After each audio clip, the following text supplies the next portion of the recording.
ബംഗ്ലാദേശിൽ നിന്നും ഇപ്പോൾ പുറത്തുവരുന്ന ഏറ്റവും സുപ്രധാനമായ ഒരു വാർത്ത, ബംഗ്ലാദേശിലേക്ക് സ്ഫോടക വസ്തുക്കൾ ഇന്ത്യയെ ലക്ഷ്യമാക്കി എത്തി എന്നുള്ളതാണ്.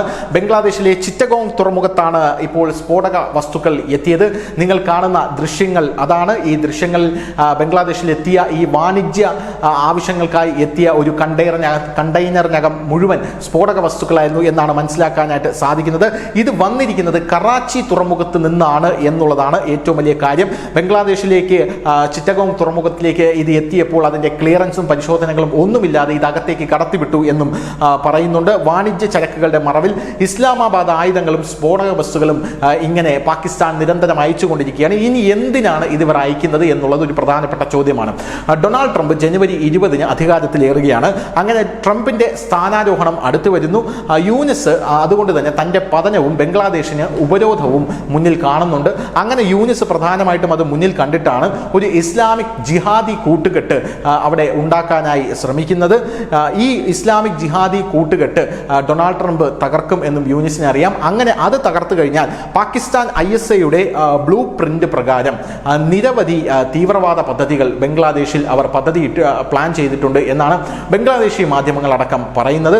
പോരാത്തതിന് ഈ കുപ്രസിദ്ധമായിട്ടുള്ള ബ്ലൂ പ്രിന്റ് അനുസരിച്ച് ബംഗ്ലാദേശിലെ പുരാതനമായിട്ടുള്ള 2 ഹൈന്ദവ ക്ഷേത്രങ്ങളും അതിനകത്ത് ഉൾപ്പെടുന്നു. 2 ഹൈന്ദവ ക്ഷേത്രങ്ങൾ മാത്രമല്ല, ഇന്ത്യയിലെ നോർത്ത് ഈസ്റ്റിലെ പല പുരാതന ക്ഷേത്രങ്ങളും അതിനകത്ത് ഉൾപ്പെടുന്നു എന്നുള്ളതാണ് ഈ ബ്ലൂ പ്രിന്റിനെ വളരെയധികം അപകടകരമാക്കുന്ന ഒരു വസ്തുത എന്ന് പറയുന്നത്. ഇതേ സമാനമായിട്ടുള്ള സ്ഫോടക വസ്തുക്കൾ ഉപയോഗിച്ച് തകർക്കപ്പെടും. ഈ കണ്ടെയ്നറിൽ ഇത് മാത്രമല്ല, വ്യാജ ഇന്ത്യൻ കറൻസികൾ എത്തിയിട്ടുണ്ട് എന്ന റിപ്പോർട്ടുകൾ പുറത്തു വരുന്നു.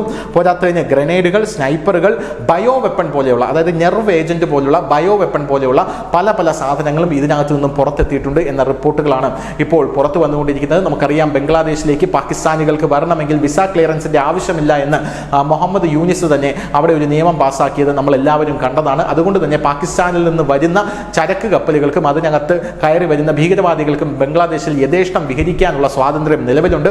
അവർ അവിടെ നിന്നും ഇന്ത്യൻ അതിർത്തിയിലേക്ക് വന്ന് ഇന്ത്യയിലേക്ക് കടക്കുകയാണ് എന്ന റിപ്പോർട്ടുകൾ നേരത്തെ തന്നെ പുറത്തു വന്നിരുന്നു.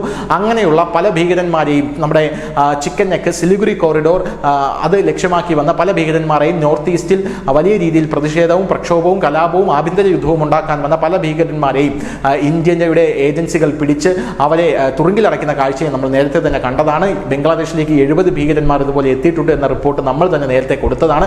അതിനുശേഷമാണ് ഈ സ്ഫോടക വസ്തുക്കൾ എത്തിയിട്ടുണ്ട് എന്നുള്ള റിപ്പോർട്ടുകൾ വരുന്നത്. പാകിസ്ഥാന്റെ ISI എന്ന് പറയുന്ന ചാരസംഘടനയുടെ ബ്ലൂ പ്രിന്റ് ഇപ്പോൾ തയ്യാറായിരിക്കുന്നു എന്ന റിപ്പോർട്ടും കൂടെ വരുന്നു. ഇത് മൂന്നും കൂടെ ചേർത്ത് വായിക്കുകയാണെങ്കിൽ ഇന്ത്യക്ക് വലിയ ഭീഷണി തന്നെയാണ് ഉയരുന്നത് എന്നുള്ള കാര്യത്തിൽ തർക്കമില്ല. News desk, news India Malayalam.